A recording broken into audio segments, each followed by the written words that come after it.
During the time that I was being prospected, they were scouting for me, prospecting me. Everything I was doing at the time, it came natural to me. It came natural, and I had the intelligence that it required, the mentality, mentally, physically, emotionally, spiritually. I had communication skills. I had leadership skills.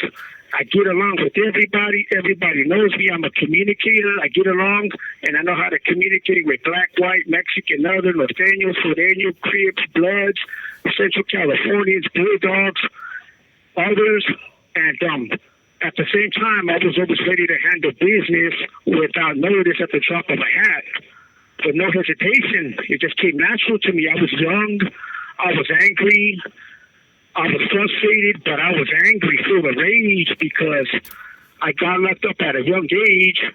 One of my daughters was born 7 months after I got arrested, so I knew I would never be in her life because I got incarcerated for so long. So she was born 7 months after my arrest. I had a beautiful wife that I had to let go of. My freedom, the best years of my life, everything was stripped from me. So when I lost everything, I had nothing else to lose. So I just didn't give a fuck. And then being in that lifestyle that everything came natural to me, I really didn't give a fuck. So I was always willing to go out above and beyond, regardless whether I was going to get shot at or shot. I didn't care. I didn't care if I was going to get shot at by the gun tower or be shot at by the gun towers. I took extreme risks that most guys wouldn't want to take. So that's how I was recognized and noticed, and eventually I got put up for sponsorship, and then I finally got made and got baptized and became an actual member at a young age, and I maintained that membership for years, just rising through the ranks, moving on up the ranks until finally, after nearly 20 years, I just got tired of the hypocrisy. It became like a toxic relationship. I got tired of babysitting people. I got tired of inheriting everyone else's problems. I got tired of handling this. This call and your telephone number will be monitored and recorded.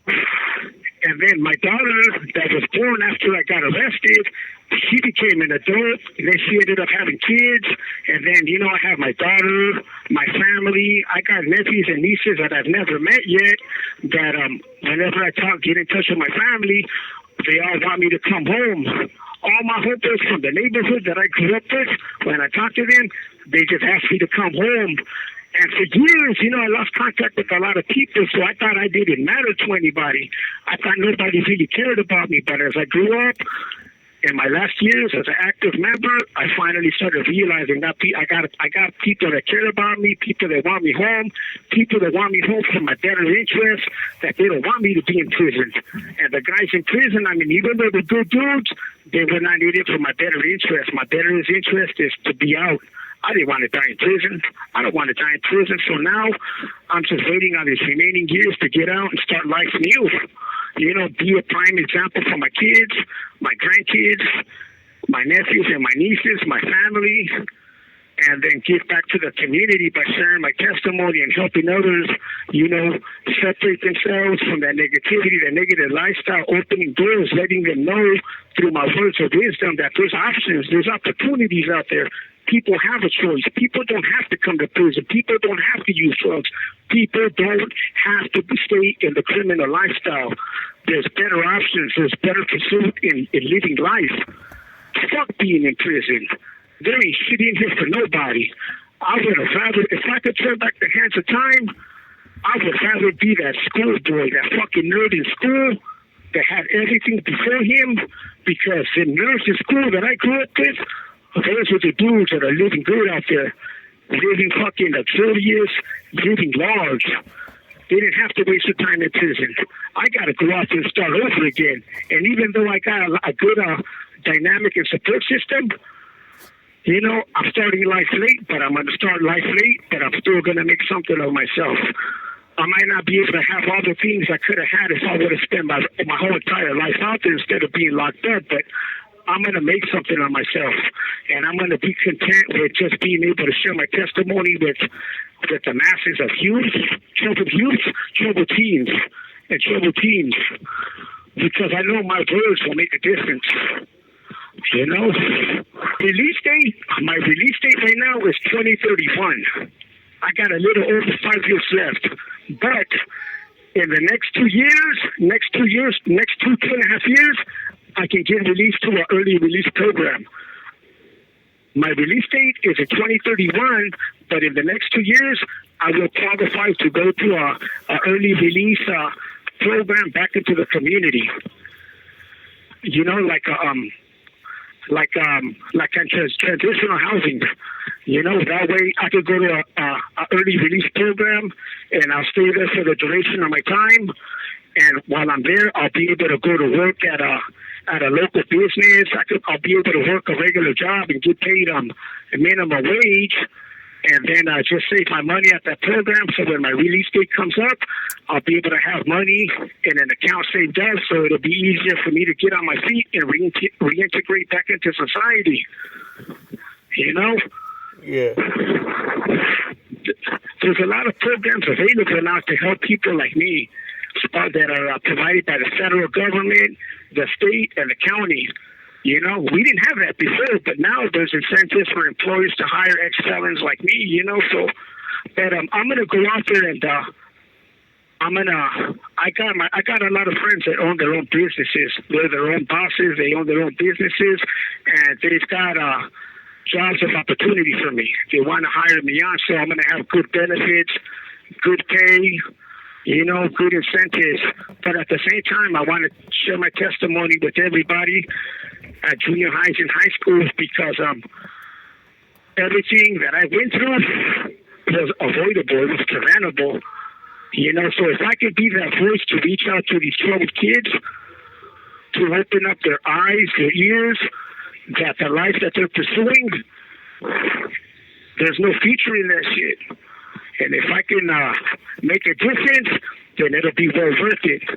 Because now with all these kids out there just senselessly killing each other, man, that shit's fucking senseless. So now that I'm wiser, I would like to sprinkle some of my wisdom and knowledge into them, so that way they can flourish and see the bigger picture, that there's more important things in life than gangbanging or any criminal conduct or any criminal activity.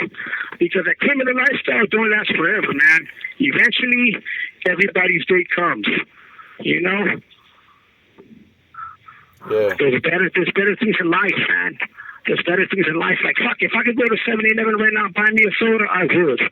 If I could go to 7-Eleven right now and buy me some nachos, I would. If I could go cruise down the street right now with the windows rolled down, bumping music, man, that would mean everything to me.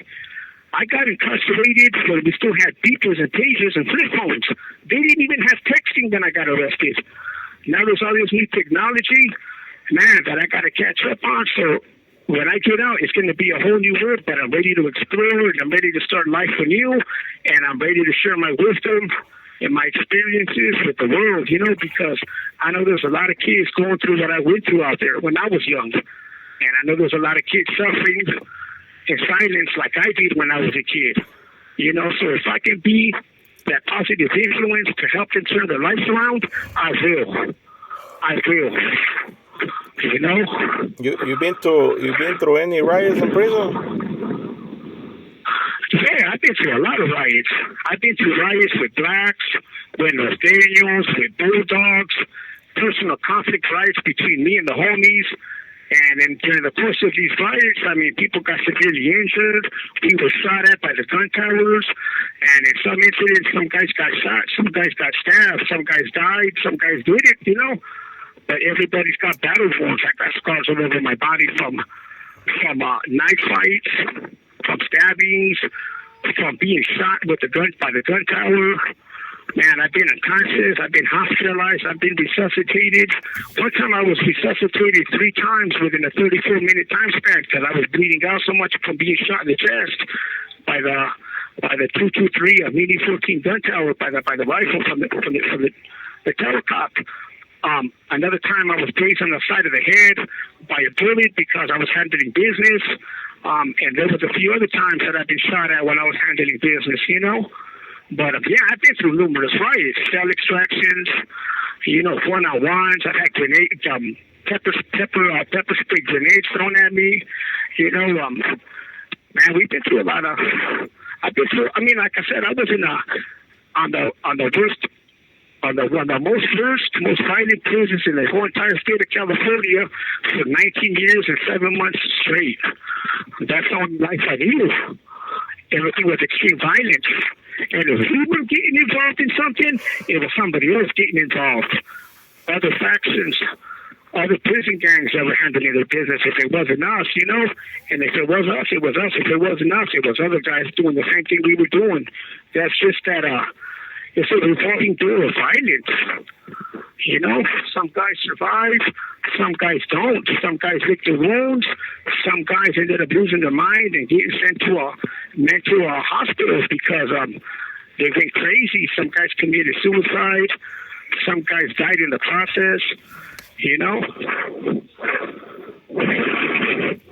Ain't easy then, being there.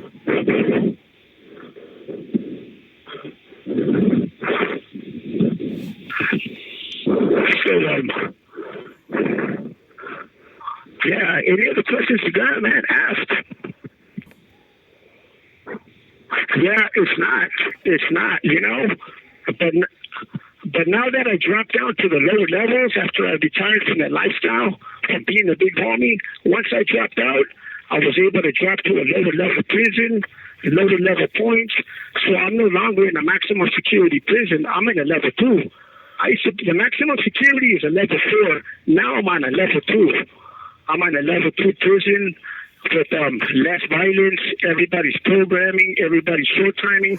Everybody wants to go home. On the level 4s, everybody either has life sentences, multiple life sentences, long terms like I do, or they have a life without possibility of parole. That's why there's so much violence, because nobody cares on those level 4s. But now that I'm a level 2, I'm here with guys that are petty criminals that just barely came in. They're doing short time and ready to go home. And my time's about to come up where soon enough I'll be walking out that door back to freedom. I came in at 24, so I'm 51 years old now. So when I get out, I'll be about 54, 55 years old.